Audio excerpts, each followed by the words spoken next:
ზეცა ატირდა. მაშინ ქარმაც იალქნები მძიმედ დაბერა. ცრემლის მდინარე შეერია ჰაერის სუნთქვას. მძიმე ხომალდი. ალბათ ისევ კაბინის გარეშე დარჩა და მეც ამ გემის ერთი მწირი მარტო მგზავრი ვარ. თითქოს ტალღებმა უნდობლობა გამოამშღავნეს. კვნესით არ წევენ ჩემს დროებით ბნელთავ შესაფარს.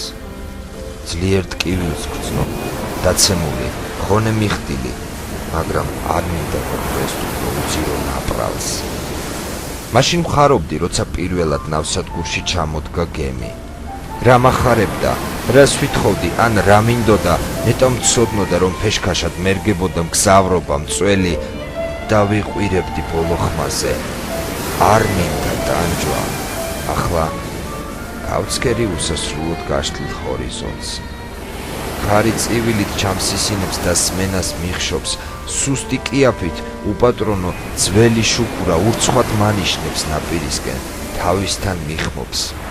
ამ დროს თავდება შორეული მოგზაურობა. ბნელ კაიუტას შიშით ვტოვებ, აღარ ვარგივარ. ბრძნო თვალებიდან უსუსური ცრემლი გორდება, ნებით თუ ძალით გემბანიდან ჩუმად ჩავდი.